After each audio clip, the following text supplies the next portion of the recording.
Hello and welcome to another episode of Alaskan Commercial Real Estate Today. This is week 14 in 2023. If you forget which week it is, like me, you just look right there.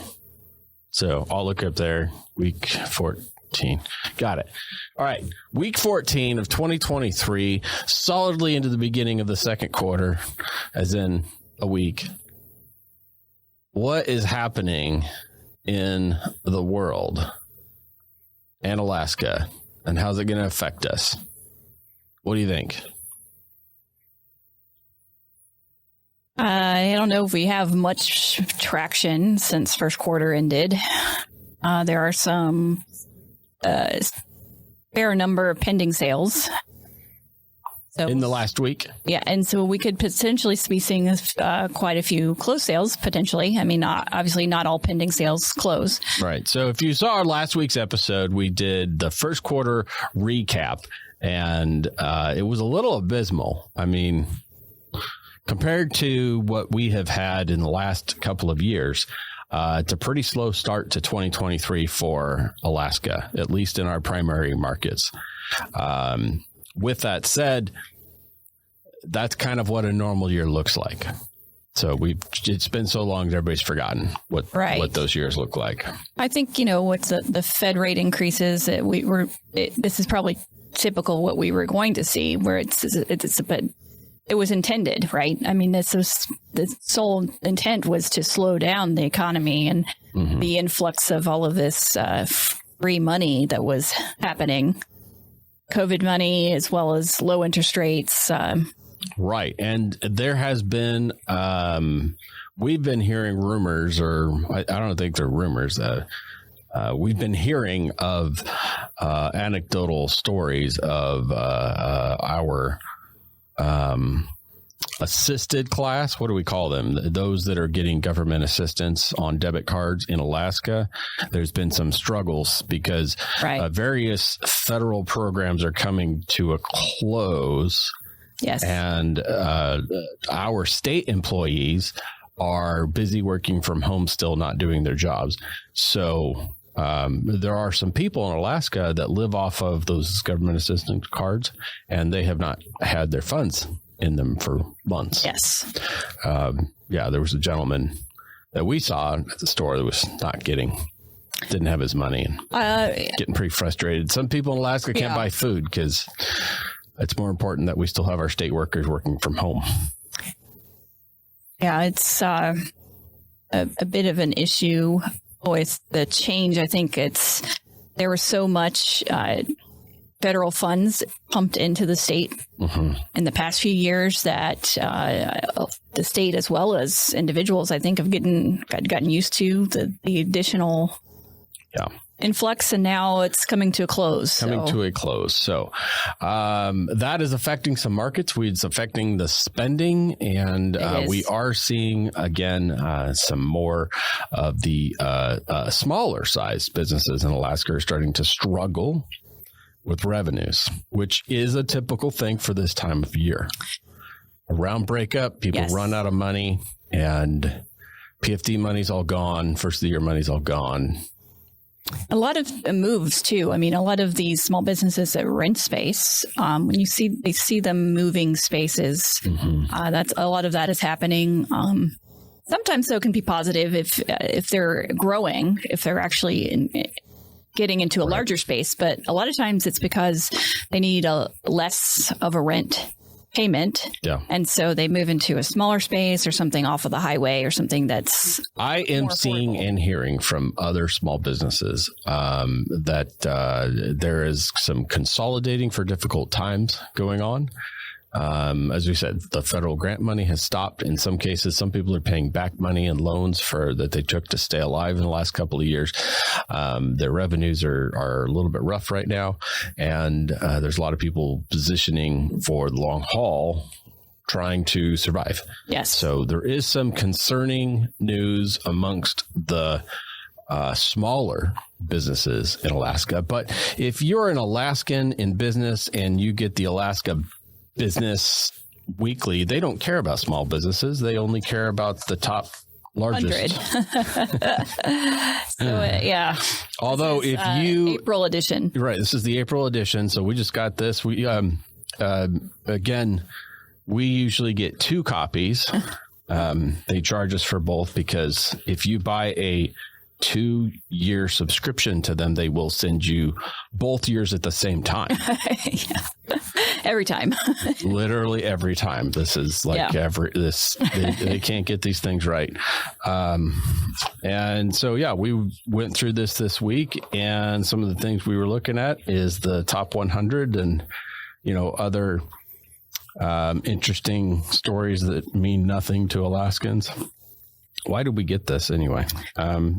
Because I'll tell you what, we initially got this because the top 40 under 40 was interesting, and we were excited about that. And back when you were under 40, we tried to get you in there for a couple of years. But I have since learned that the secret is you have to work for a bank that contributes thousands of dollars a year. Otherwise, you can't be top 40 under 40. Wow. So I didn't know that's how it worked. Sorry. I mean, I should have known. Well, originally there was this killer Groupon that I used, and I got an annual subscription for. I got to tell you, we like Northern Bank quite a bit, and we help them out quite a bit. We do a lot of work with them, and they just give these away. Maybe we should do they? We should just go. Well, they used to be in before Raven. Back when it was ERA or ERA, they had them in the seat backs of all their planes. So you could grab a copy. You could steal those as you traveled around the state. Yeah, I contacted them a while back about advertising with them, and I guess they didn't want our business. They never got back to us. But I was just looking. These guys are next door to us here in Soldotna. The accountants are in here. Yep. So we're in their business directory that they publish once a year. Yeah, you should get it wrong. And if you have that, we're in the commercial real estate section. I think we're the only appraisers in there. I believe still so. True? It's usually true. Yeah. So, well, anyway, so if you ever wanted a backup to your toilet paper supply, this is a good. If you buy 2-year subscription, they'll send you a second one to throw in the bathroom just in case. And with that in mind, so who's the top 100 right now? I saw a lot of errors in here. First National Bank of Alaska reports that 100% of their employees are in Alaska. And I know that not to be true because their entire appraisal department lives and works from the lower 48. Yeah. There's not a single Alaskan in First National Bank of Alaska's appraisal department. So that's weird that they got that wrong. Some of these are not surprising, but I did think that the top 2 and 3 positions were a little surprising. Okay. Top 2 and 3. Trident Seafoods, number 2. It says they have 4,266 Alaskan employees out of their 6,792 worldwide. Okay. Right. Well, I honestly think we underestimate the far-reaching seafood industry of Alaska is kind of consolidating and getting the 1 or 2. We've seen a couple of the larger players in our area sell out. Right. So I think that's probably part of this is that a lot of them have consolidated and are under the same umbrella. Yeah.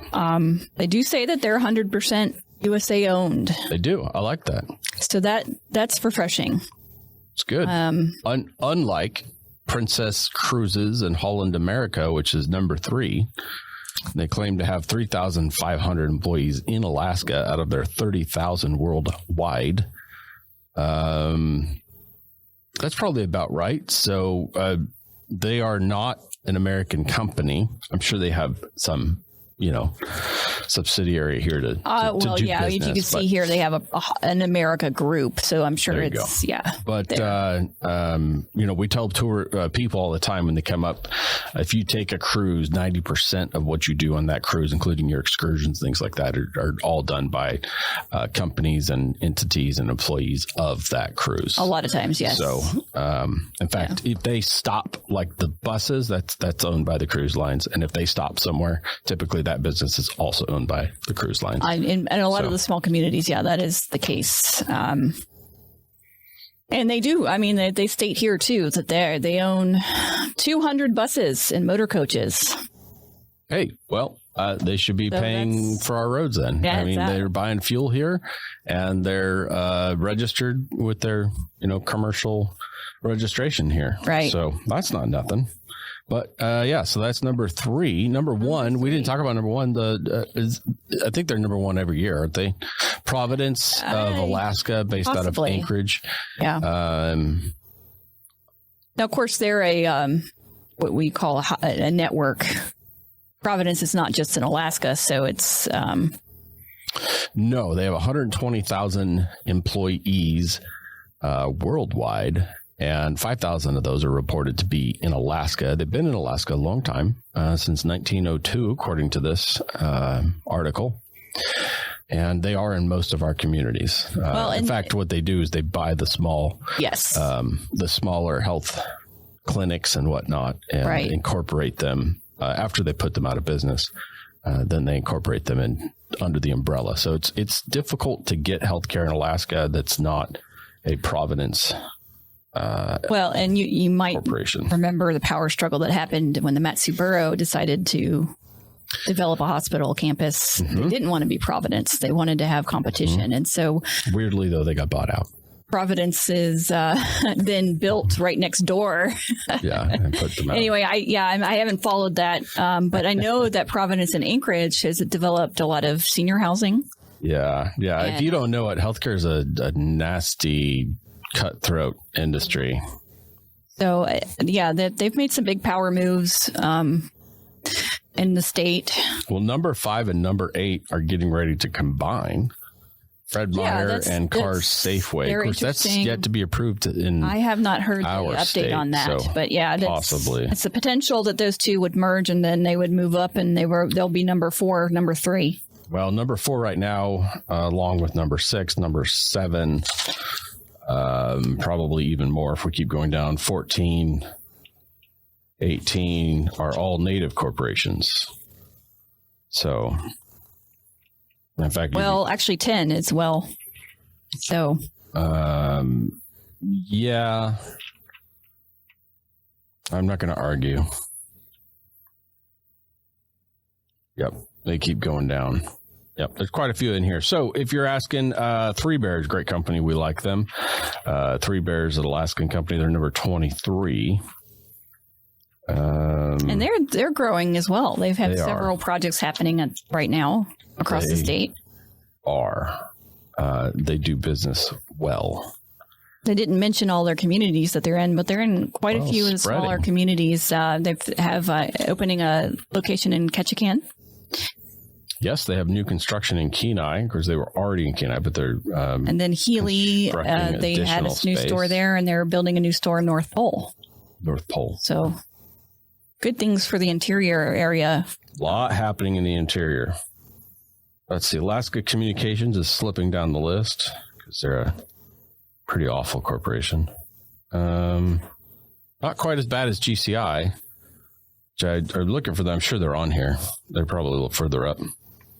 Wells Fargo has slipped down to number 53. Wow. And they're closing more branches. Right.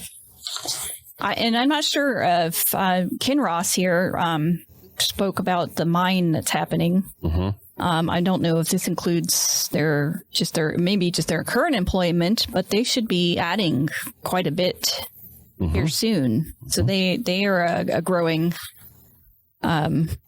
entity.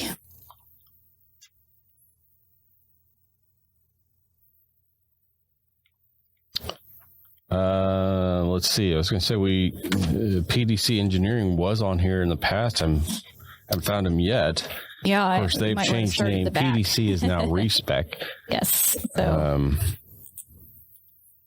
Weirdly, we're not in the top 100. Number 100 is Dow, which is an engineering company, but they Respec sent a bunch of people down to Montana. HDR is another one. Their number's 97. Yeah. We almost missed it because of their new name. Alaska USA is in here, but they're now called Global something and losing customers by the minute.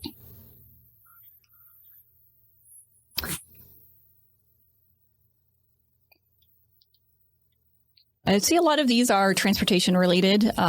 Sure. Trucking companies, banking, aircraft, less of the oil facilities. Industry than what we used to see. Yeah, the oil industries have cut back significantly. Of course, we can't get federal leases anymore in Alaska, so getting pretty rough there. It's hard to be an oil industry in Alaska these days. Right. There are a few mining companies though that are holding out. Hang on. Right. Keep going. You can do it. And Hilton, it's Hilton only of Anchorage employs 225 people. I mean, that's. I don't think they have any housekeepers. From what I've seen. And I think that, a lot of that's seasonal. We stopped staying there. All right. And then there's the government. So. Oh, you'll see on the top 100 a lot of construction companies, a lot of utilities. Homeland Security is telling us they have 309. Oh, you've moved on. In Alaska. So this is nice to see because typically we don't talk about the government employment in Alaska, which is a significant portion. It's usually about a third. We do a breakdown in our economic analysis. We do a breakdown of employment, and most of the time, a lot of it is government in most communities. So, yeah. So as you pointed out, number 39 is Homeland Security. Yeah, well, I don't know. We shouldn't be too surprised by that. We shouldn't be. So, yeah. So, public safety, agriculture, armed federal officers in Alaska is always the concerning bit to me. There are more federal law enforcement armed officers in Alaska than there are ones that like state troopers and local police. There are more feds than there are not feds. Right. So you're talking about all of these Fish and Wildlife and University types. Of Alaska technically is a government employee, and there's a fair number of those. Yep. And we like to see lots of National Guard. They're state employees, so that's good. Weirdly, we're constantly here that there's no one working at Department of Transportation, but this says there's 4,700 people. Oh no, 2,765. There you go. Lots and lots of teachers. Lots of teachers. Yes. Oh, you'd never know that by what we hear. Well, and you see the Department of Law. Oh, yes. We've got some exposure. How is it that we have that many attorneys? Well, anyway, so as far as I'm concerned, no surprises, but no. Some of the usual players in the top 100 corporations are not here. Oil and gas. Yes. Have slipped off of there. So again, we've been talking about our economy in Alaska and how it is shaped by federal contracts and what is allowed to be developed here. And we have had major throttling of our oil industry over quite some time now, really the last 10 years. And as such, a lot of those big oil and gas corporations are not in our top 100 anymore. Yeah. And BP used to be way up there, number 2 or 3 all the time. Helcor, right. Marathon, a lot of these oil industry, and they're just not top employers in Alaska anymore. So ConocoPhillips wasn't on there at all. I see Subway and REI are on here, though. Subway. Subways are local. Subways are, wow. Yeah. I didn't expect that. So like you said, some surprises. Yeah, Subway. Some not surprises, some surprises, definitely a changing. And as such, again, as we keep continuing to warn, the face of industry and labor in Alaska is changing. Yes. But you had a report, the state of Alaska just released some of their forecasts for the year. And they talked about tourism. What did the state of Alaska have to say about tourism? Were we correct or not? Or do they even know? Are they still reporting about tourism 2 years ago? Well, yeah. I mean, the simple fact is that we have not rebounded. Yeah. We still did not reach the peak numbers that we saw in 2019. Mm-hmm. And it's honestly not expected to happen this year. Oh, is that what is that what State of Alaska said? Well, they told you what the numbers were 2 years ago. Yeah. Yeah. Thank you, State of Alaska, for being multiple years behind. Right. I think, again. I mean, what they're willing to admit is that we spoke about this before, is cruise ships did not operate at capacity this last year. They did sail. They did come. Not what they said last year. But they didn't come at 100%. So like what they're saying, they filled their traditionally they would fill their ship with their 5,000 max or whatever it is. Yeah. And then, but that didn't happen last year. So we actually had less of a inflow of from that. Well, and key to last year was that none of the ships came across the Gulf. So South Central Alaska did not get cruise ships. And there's still an unknown this year as to whether that's going to happen or not. In fact, they're not the only ships not making the Gulf crossing. There is discussion that the ferries will not come across the Gulf this year. And that affects things quite a bit. It means there is no way to take a ferry to Alaska mainland. You will have to go to Haines or, and go through Canada. Go through Canada, yeah. So I think it's yet to be seen if they're going to be at capacity this year. They did extend the season, though. The season now starts now. So we're seeing our first cruise ships in April now, and they're going as late as October. So they've extended their season. And I don't know if that. Thank you, global warming. All right. If that. We got some global warming in Soldotna yesterday. It came down and covered everything. Is a benefit or not? But what we're seeing though is that the first ones are starting out this year and coming in April. So yeah. And I don't know. I mean, for most people who are not used to Alaska, April's not really pretty. I mean, we still have melts happening and nasty, muddy puddles. Breakup is definitely here. Yeah. We are in the middle of breakup in South Central Alaska, at least. So, yeah, I don't know if they sell it as a discount to come in the early season or not, but knock $25 off and get somebody who doesn't know any better. I don't know. It's there you go. But the idea, though, is that they will continue to expand where they go and continue to expand their schedule so that they can push as many people through as possible. I've heard Ketchikan is expected to receive 5 ships at once this year, which is a big undertaking for Mega them. Ships, 5,000. That's 25,000 people. And that's a lot of people to move around. Of course, unless they're not full. And a lot of people to, keep safe. I mean, honestly, we have that kind of influx of people, 25,000 people. That's, a significant number of people. Yeah. So it's a lot of people getting sick at once. Yeah. So, the hope is that, this is going to be a record year, but honestly, we still have a lot of concerns with gas prices and global unrest that could influence travel this year. Typically, it influences tourism. Right. So we'll see if that's going to happen or not. How that's going to go. For Alaska, though, the numbers show that independent travelers, people who do not do the cruise ship, spend more money in Alaska. Yeah. So in reality, a lot of these small communities that have this influx of cruise ship visitors, really what they see is a lot of trash and a lot of excess and a lot of temporary workers. Yes. And not a lot of money stays. Not a lot of money coming in. So it's a pro and con for sure.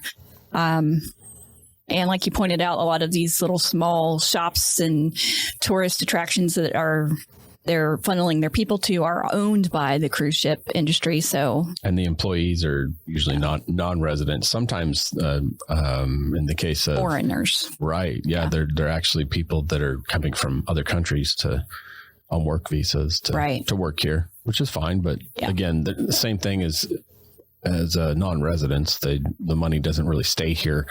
Alaska, again, our state workers are for the most part quite incompetent, and we can't figure out how to retain non-resident income here. So we let people make all their money here and take it outside because we don't tax it at all. Right. So believe me, I'm not calling for a sales or an income tax, but some sort of non-resident recapturing would be a good idea. So, that's Alaska business, as we used to say, not a bad fish wrapper.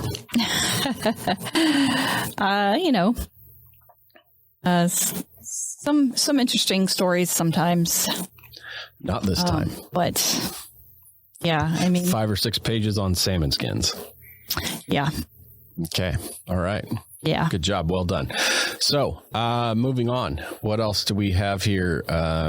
We talked about, tourism, and we kind of got stuck back into Alaska business. But so our prediction for tourism is that this is not going to be a back to normal year. There are too many things against it. One, as we said, pretty good chance that there aren't ships coming across the Gulf this year. That does affect tourism. There are people who can't and or won't drive through Canada. Yeah. So there's that. Number 2 is the cost of fuel. Yeah. And the cost of fuel, it is important, the cost of fuel in our country, but what you have to really look at is the cost of fuel in Canada. And the cost of fuel in Canada continues to skyrocket, as well as continued reports of harassment from Canada on Americans trying to make that trek.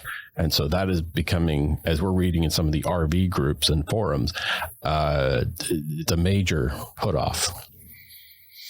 Rightly so. Well, Canadians are a royal pain in the butt to deal with at the border. Not fun. We've had bad experiences ourselves.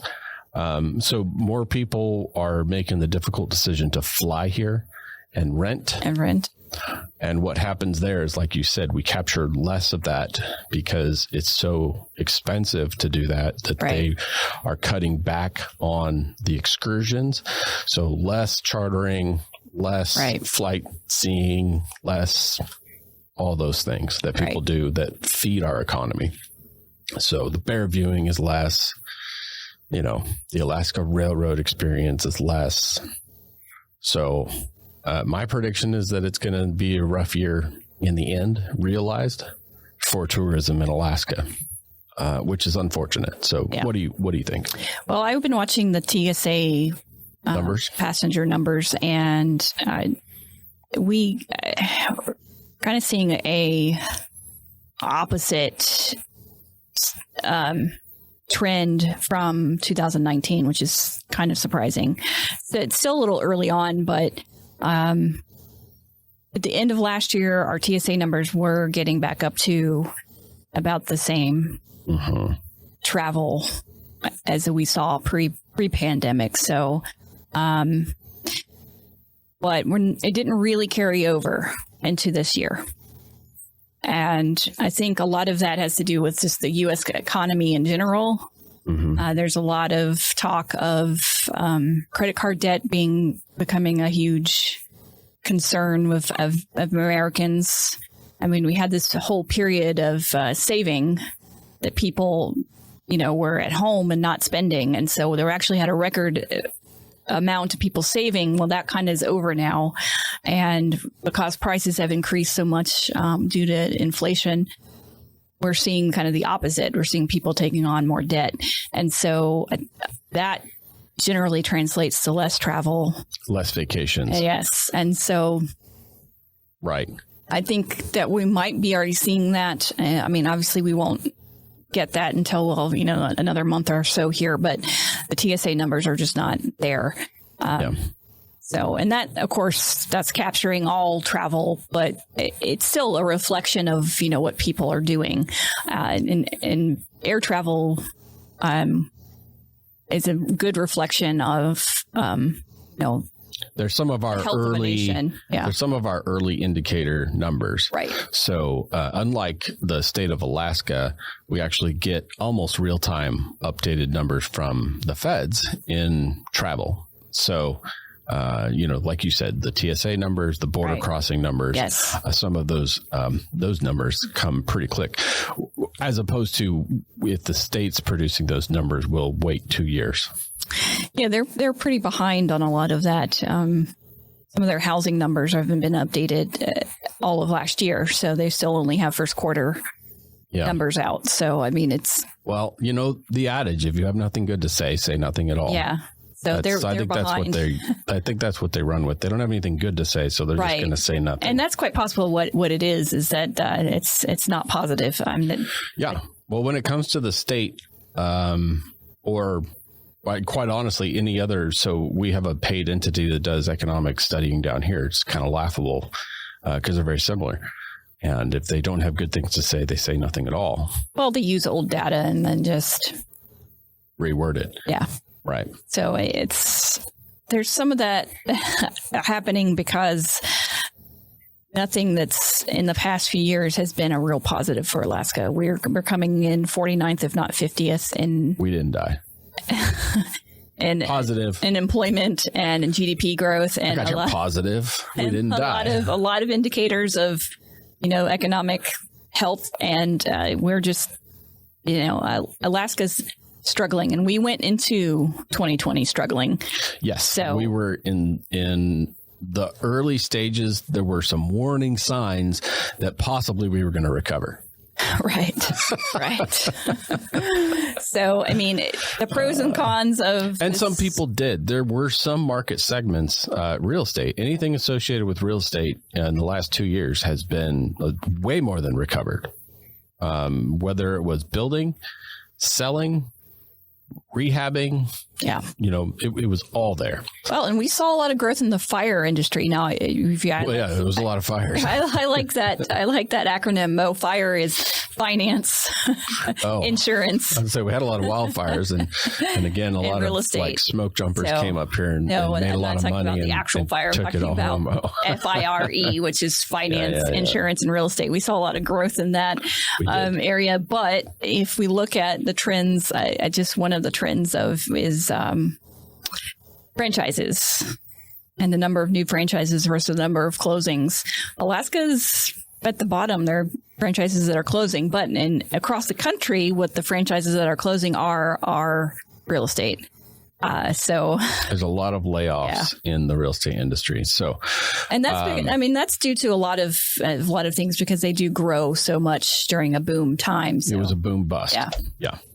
So, I would say that the areas that we are seeing grow in Alaska are healthy growth. So there's sustainable jobs that are here for the long haul, not short-term seasonal jobs. So short-term seasonal jobs like tourist-based stuff is a little rough on us. And they tend to not be high-end, high-paying, make a bunch of money, spend it here. Right. They're not jobs for families to come and invest in Alaska. But oil and mining. So we've got mining going really well. Yeah. And there are a lot of small business startups, which are hopefully sustainable if they can make it. So, all right. We have good things on the horizon. As we continue to say, the face of Alaska is changing and the face of Alaskan businesses are changing with it.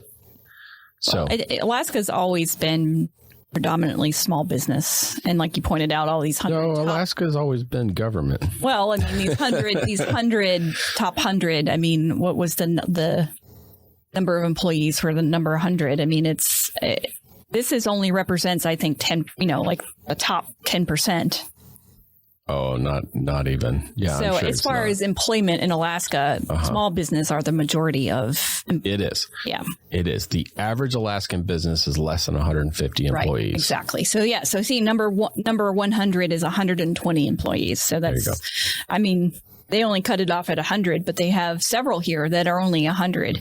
But if you call Dowell today, they're hiring. I mean, if you have the right skills and license set to work there, they're always hiring. So is Respect. I know they can't get good people, and they can't barely keep them. But a lot of that's because they're transferring out of state. So. Well, the real concern is the cost of living. Which continues to go up. Yes, which is coupled with a shortage of housing, which... That's going to correct itself here. Yeah, which it's a self-correcting thing. But the real concern, though, is school districts and the cost of housing and cost of living, I would say, which, includes all goods and services in Alaska are typically much higher than in the lower 48. And when you do not make... Other than like Hawaii. Right. The same or more as you would in the lower 48. We hear that time and again from engineers, like you're mentioning these engineer firms. Yeah.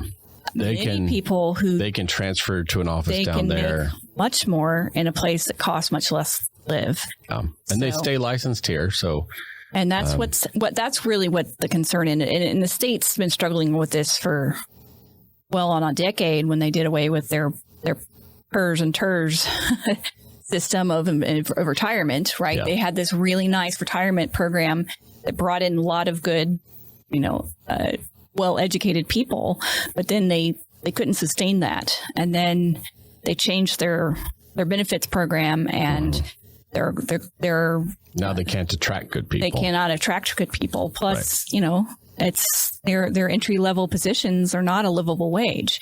So it's a major concern across the state. And there's been a lot of inventive,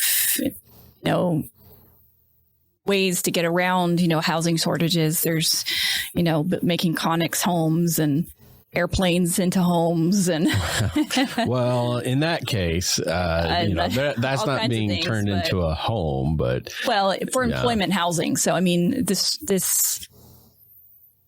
it happens in... I'm trying to remember his name. What was his name? Rural Alaska all the time. I served with him in the military. So, the 737 from Merrill has been moved up to Big Lake.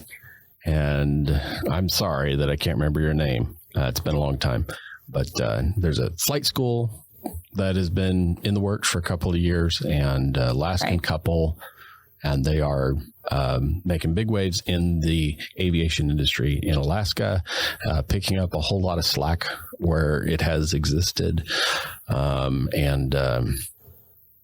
the airplane is going to be turned into temporary, as in student housing. Well, yes, student housing and Airbnb style fly into there and stay for a night sort of stuff. So an interesting thing there. Maybe the next time we drive by, we'll swing in and see if we can't get it. I think John was his first name, if I remember right, Jon. So that's what Lydia was talking about there. The 737 successfully made its way up the Parks, the Richardson, and over to the Parks Highway. So anyway, or the Glen. It was the Glen Highway. A sidetrack there, but there was a big trend to buy real estate and turn it into Airbnbs, and some of that seems to be getting reality checks. Two of our currently engaged commercial appraisal work right now that you're doing is Airbnb rehash style. Well, but it's a mixture. I mean, one of them is employee housing for their... That's what I mean. Seasonal employees. Originally set aside or designed or purchased or whatever into that, and now they're being repurposed. Yes. But we also see there's the major hotel that in an area where they can't employ people because there's no housing. So they built housing. Right. We know that happened in Homer. And next to their facility. So it's... The mining company in Tok we spoke about too. Sitka. No, when Sitka was where do we do all the bus tours and brewery and all that? Skagway. Yeah, had to build their employee housing. Right. So Skagway is another example. Tok we spoke about. They're doing the same thing. The mining company there Tok is opening a big facility. They're looking for how are they going to. Yeah. And in Anchorage, they don't have enough room on the streets anymore for their homeless. So they're buying hotels and turning them into homeless hotels. And that's a story for another day, but it's, yes. Repurposing. They're a top 100 corporation too, City of Anchorage. After the school district of Anchorage. So they're, that's. If you count both, that's like significant. It might be like 100th of all of Alaskans who work for the municipality of Anchorage. I know they have a lot of police officers. Yeah. Well, that's. Don't speed through Anchorage. Lost Anchorage, it's. It is amazing, actually, how city, well that police department does with the amount of crime, like worldwide, global, crazy crime happening in that city. Yeah. And there's a lot of really good people that work for APD and do an excellent job. It's a lot of people talk about coming up here to be a police officer with them because it's good training, good experience. And if you do well, you can pretty much write your ticket to go anywhere that you want after that. So, well, I mean, they probably see like everything, so I'm sure. So, well, everybody who drives through Anchorage sees everything. It's pretty wild up there. So, it's akin to Portland with like false floors and stealing people and selling them off into the West Indies, like craziness. Been known for people abducting since before statehood. Crazy. All right. I think that wraps it up for us. We, again, if you need something to wrap some fish in, here's the Alaska Business. And if you get a multi-year subscription, they'll send them to you all at once in the same year. So you have to figure out what to do with them all because they will be unable to fix it. And with that, we'll move into our Ask an Appraiser segment. So this week, we have a question from Stephanie out of Kasilof. And Stephanie in Kasilof says, why do I need to tell my appraiser all my expenses? And that is a funny way to go. So tell us why does the appraiser need to know what expenses are? And let's just limit it in this case to commercial real estate. Of course, right? Yeah. So commercial real estate. In commercial real estate, the income to a property is one of the main out of the three purchase to value. It can be the most influential or most looked at. Again, so once you've knocked out your foundations and done your highest and best use analysis to say what we're going to do on this property, right? What should happen? How should it be valued? From there, we have our three approaches, which are the sales approach, comparison, income approach, and then a cost. Depreciated cost approach. Yeah, cost approach. We spoke about cost approach before. Sure, we have. So, and sales. Most people kind of understand what are other properties that are similar selling for. Like get the concept of that. So, an income approach is typically one, a lender wants to see for a commercial property. Well, yeah. It's the litmus of is what they want to do there realistic? Well, it is. If I get this back, what am I able to rent this, for? What is market rent for this thing? Well, both the Fairbanks banks want to know what the land value is, because I'm pretty sure their plan is to just raise it and sell the land. So. And of course the different criteria for different banks, but especially for commercial property, especially one that is a multi-tenant property, income is a very significant analysis that needs to be done.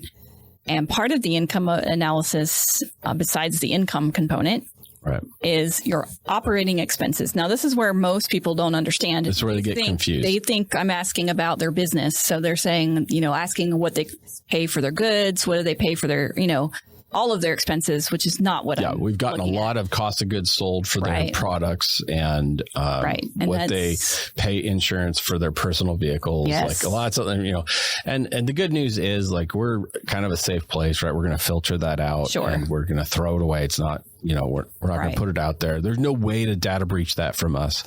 But no, you don't need to tell your appraiser unnecessary and that's not what we're asking. We're not asking about your business operations. We're asking about the cost to maintain and operate the building. Right. Well, unless you're hospitality. Well, or what else? So let's think of some exceptions. Hospitality would be one. Yes. What's another one that would be where the income really comes from the use of so storage sheds would be one, right? Storage sheds, heated storage especially. I don't know what other property types, maybe the medical space, or a funny one that people don't consider is the beauty parlor, right? And like a per chair thing. Yeah. So there can be some different ways of looking at the income. And expenses typically are all the same for the most part. I mean, hospitality is a different category because you actually throw in towels and we have like real costs of like linens. Yeah. Yeah. So and cleaning and things that are more than typical for a property, right? So, right. And in case anybody's confused, if you are running a short-term rental like an Airbnb type, that is hospitality. It is. You're supposed to keep track of those things. You're supposed to know about your costs for those things. You're supposed to know what you're paying your cleaner. Well, and I know we keep trying to explain that if you actually just log in to your system, like it kind of tells you all that. The appraiser needs to know that. Right. So that's what we're really looking at. We're looking at what is the cost to maintain and operate this real estate. Mm-hmm. And so to that effect, the general categories are typically real estate tax. Okay. Taxes. Building insurance. Mm-hmm. So to the structure insurance. Right. We don't need to know your general liability policy. Not general liability. Don't need your professional insurance. None of that. It's what it is. Don't need your SR22 for your vehicle because you have 50 DOIs. Right. And none of that. So it's what does it cost to insure your property, your real estate? Yeah. Then you're looking at utilities. What do you spend? Do you have a well and septic? Then maybe your costs are, nominal for that. Then you've got, especially if it's an unrecorded residential well for your commercial property. Yeah. And then you've got, electricity, natural gas, whatever you're paying 1,500 gallon 3-bedroom residential sewer system for your 15-bed Airbnb. Now, and people forget, trash removal is part of that is a utility. Sure.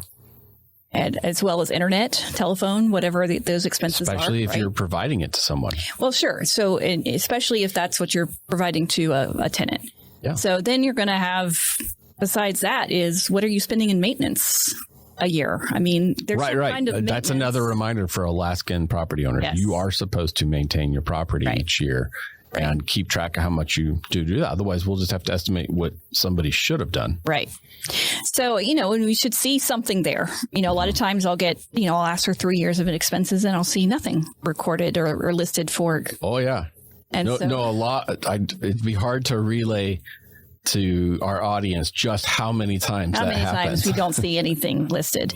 And that's not true. So you do spend, even if it's... Sometimes it's true. Yeah, well... It's obvious. I agree. Yes, of course. But, reality of it is that you do have maintenance expenses and you should, anyway. So that's another category, repairs, maintenance. And then the next category would be management. Are you paying an outside manager to... Well... And so this is an area where we would expect some people, especially small, owner operator businesses where they don't have employees. That is something that they don't necessarily understand. We can walk a client through that or a borrower.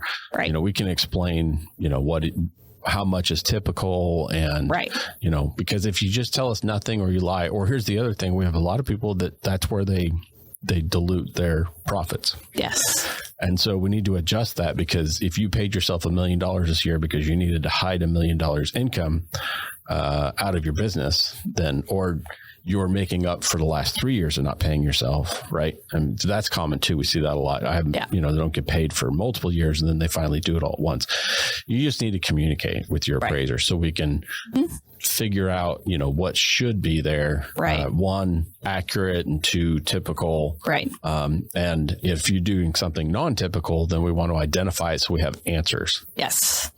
And again, there's a lot of those websites that track all of that for you. If you're doing hospitality, Airbnb, any of those those have a way to track it.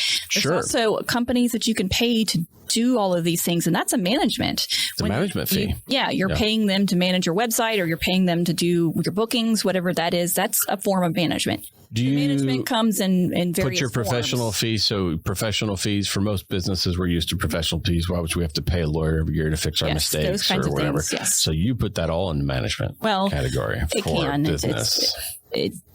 In larger properties, you usually would break those things out. In smaller owner operated, you wouldn't typically break it out, but there is kind of a ratio that's... So it helps the appraiser, again, if you can categorize and explain things so that the appraiser can apply what's appropriate for your property as far as how it relates to what the property is going to be worth versus appropriate to your business. And we can get rid of not counting that against your property. So and so those are the main categories. We do also usually include a reserve for replacement. All banks want to see reserves, and so if you don't do it, we're going to put it in there. You'll probably see that in your appraisal. That is usually a bank requirement. If you have a loan, a lot of them require you to have a certain amount of certain amount of reserves for major repairs. Sometimes that comes from the appraisal. Right. And again, all banks have their own criteria for those things, but it's usually a category. And different loan programs. But it's very important, especially in apartments, multifamily, that reserves are done. Hospitality is another one, but that's another category that you'll probably see on your appraisal. And condition of the building will dictate that. So if your roof is within a certain amount of years of probably going to need repair, they're going to want to see enough money in reserve to cover the roof when it needs to be done. Because again, speaking to Alaskans, after the roof is totally gone and leaking and there's buckets everywhere, it's more expensive. Yes. Than if you had done it just a couple of years prior before all that happened, and maybe you wouldn't have had damage. Right. And that's the whole point of the reserves. It's for short-lived items that are, need replacement or repair. And then your insurance is going to cost more, because if you have to make an insurance claim to fix your roof, from now on, your insurance is going to be a lot more. Yeah. Which again, if you have rebar stuck out of your ground and you have to pay a lawyer every year to fix your lawsuits, that's going to reflect it. Yeah. Then. So fix your properties, maintain your properties, and differentiate. Your appraiser doesn't need what your personal expenses are. No. Don't, for most of the time, again, we'll say sometimes, don't need to know what your employee expenses are, but sometimes. Depending, yeah. Sometimes.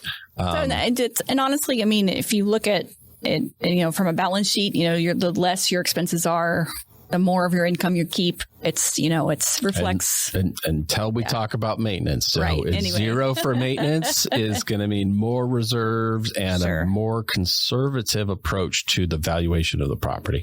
Right. So if you have not maintained your property by the books, we don't know that you have in the last 5 years, and you don't see fresh paint, we see problems, lots of problems, and the roof is, not looking good, lots of moss or whatever. You don't even know the last year it was replaced. That affects where on that scale of quality and condition that your property falls, which is, again, we get back to the basic tenets of how to value real estate and quality, condition, highest and best use.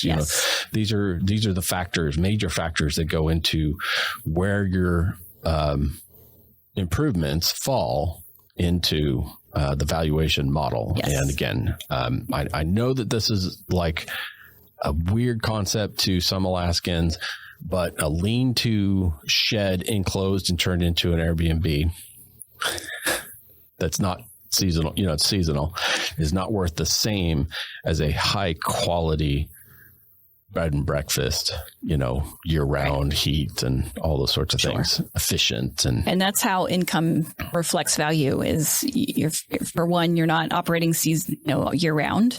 Your income is going to be less, but, also the amount of... Be truthful. So the rate that you receive for those property. I know some of this is sort of your tools of the trade, so be careful how much you share. Don't give away any of our trade secrets. But it is normal to not have income year-round in a seasonal business, right? And so your occupancy should not be 100% for 8 months if you're not able to fill those rooms. So, right. And it depends on where you are. It very much depends on where you are. I mean, the fishing industry, sports fishing where we are right. dictates a lot of when your peak time is and where you're going to achieve 100% occupancy. And right. And it's not going to be for significant fisheries in 3 months. The Kenai Peninsula have been already closed for the year. So of course they'll change their mind later, but at this point, the king fishing is going to be 0, and a lot of the set netting is going to be 0 this year, and that affects occupancy and tourism. Right. And the season is different in different places. So the season on the Kenai Peninsula is different than the season in Valdez or in Denali. Sure. So and that does affect your bookings and your ability to fill your space. So use an appraiser that knows what they are doing. We did a couple of hospitality related businesses right around Healy and near the park and Cantwell, and that is a normal thing. I've done some RV parks up that direction as well, and they have different seasons. They do. You cannot, if you hire an appraiser who doesn't know what they're doing, they'll compare it to seasons in Anchorage. Because it's all they know. Well, yes, and so it does not translate directly to a hospitality hotel. No, it's not the same. And then, which is really funny when you say that, because there was an appraiser out of Seattle that I don't know where he got his seasons. He, found a website somewhere that said this season to this is the fish, this and that. And it was total wrong area and wrong whatever, but I'm sure he was cheap. And I'm sure he got his vacation paid for. Right. And I'm sure our state was dumb enough to give him a free reciprocal license too, because they do that. Right. Have we mentioned that we're not real fan of state workers this week? Right.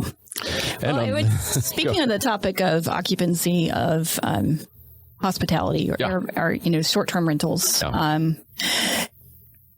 the owners and operators of those properties who are able to give me detailed occupancy really does help me translate value of their property, because I can reference that to what the market's doing. And sometimes maybe they're doing a little better than market. Well, that was the case in one property in particular. I'm sure you're thinking the same one down in Homer. And sophisticated bookkeeping with good records and a cooperative borrower resulted in a higher placement in multiple categories that affected value. And that property was valued more than an adjacent property would. So we always than their purchase price. So I mean, that was great for her. In that case, it was resulted in actually she created some value by not just having good records, but having competent Alaskan management. And so that is one of the things that we talk about, whether in a business valuation or real estate valuation, is that in both cases we say competent, experienced, Alaskan specific management affects value greatly. Right. So there's an online tool that I've seen used that is supposed to predict your occupancy. And is it any good?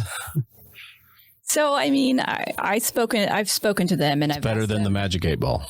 Well, it's maybe not. So when they applied it to a specific property, so in the property in question where I saw this was, the owner had decided to use them to help set their rates and to kind of get a feel for what they could do with their property, right? The concern, I'm not saying that they missed the mark, and I think they might have been pretty fair. Sometimes garbage in results in garbage out. And if you don't they could be fair. Give them correct information, then it's hard for them to give you accurate information out. Right. I think where they miss it is that our off season here, or the winter season here, it's not the same as the summer. It's not rented on a nightly basis or a weekly basis even.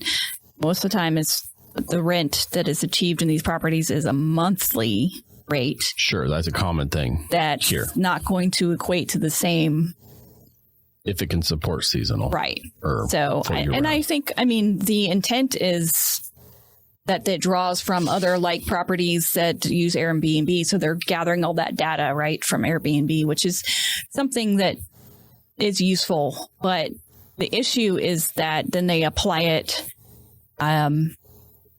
I don't know what their assumptions are to that. So the application of it is kind of suspect. So, I mean, you could take it as, okay, it's a third party who's saying this property should be able to operate at this level. And maybe that's true, but in this case, it hasn't borne out. It wasn't an example of what was actually happening. It was their prediction of what could happen. So anyway, tools like that, though, are there for the owners to use and to kind of gauge where they're at in the market. As we talked about, before, Airbnb's become this oversaturated kind of market. Anybody with a doghouse in their backyard is calling it a short-term rental. Renting these things out. And there's just anytime you go on and look at these. The demand was there, and what's happening here now is the demand is diminishing, and that is affecting. It's affecting occupancy, and there's some corrections to that market rate. that are coming. Anyway, but the point is that there are tools out there for operators to use to look at those things and kind of gauge where they are in their market. And you know what? Share those with your appraiser. If anything, they'll just say, "Oh, that doesn't mean anything," but it could help you. If you can say, hey, this is what they're saying I can do, and this is what I've been doing, it's a very good information that an appraiser can look at and then discern for themselves. If it's a forecast that is supported by history is very useful, right, and believable, right? So, and that's what I'm getting at is that.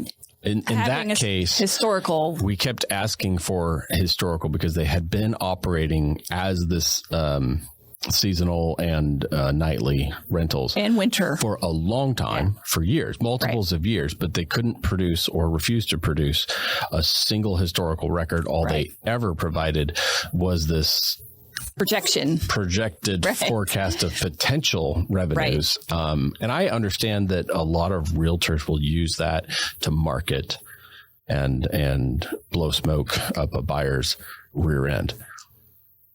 Appraisers should be smart enough to see past it. And again, that's my point. An appraiser can discern for themselves if it's a useful tool, but it does not hurt to share things where you've had a third party say, this is what, others are doing. This is what, what. To be fair, that is a repeat problem sales agent who's a residential salesperson that continues to dabble in commercial markets that she has no business being in. So I don't know. I will say this. If you have certain sales agents representing your part, there are some that we know have these problems that they don't know how to read and can't do basic math. And we do charge a lot more if we know we have to deal with them. So, if you all of a sudden get appraisal estimates coming back at like twice what seems typical, it might be because of the sales agent you chose to use and the fact that there's a whole lot of misinformation coming our way and nothing true. So charge more for that, and a lot more. Say the more information, the better. I know most people are reluctant. In some cases, not in her case. And it's, the more she'll just throw stuff like the here. No, well, here's a copy of Alaska Business that the one page said, the forecast is good. Here you go. Right. And in that case, I did get a stack of paper that was totally irrelevant. Anyway. And again, but not a single figure of rental. How many people they rented to, how much money they made renting, or what they spent for expenses and insurance or utilities or any of that. Right. None of that information. Nothing actual. Again, my point is, in addition to what you're actually doing and actually your actual expenses and your actual income. Yeah. We're not the IRS. Don't just give us 3 boxes of crap. And, your tax returns, I hope that they're... If you give them, then we're assuming that you didn't lie on them. Right. Even though when we go through there and we see that these are all obvious lies, we're not going to turn you in. It's not our job. No, but we're also not going to rely on that data then if we can prove it's not true. But that's a good starting point if you have nothing to start from. Well, there's a lot of people that don't lie. Well, there are some people out there and they don't lie.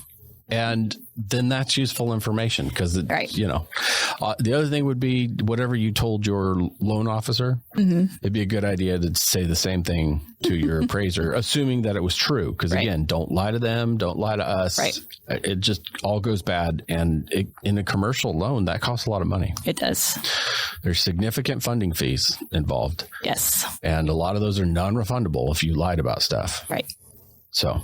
All right. I think that's going to wrap it up for us this week. Always interesting, the Ask an Appraiser segment. And this week, if you don't remember, because we've already forgotten as well, the question was, why should I tell my appraiser what my expenses are? And so hopefully you've got that answer out of there. And next time you won't lie to your appraiser, or will, don't give us your personal vehicle insurance. Give us your improvement. I don't want to see what you spend on food. I mean,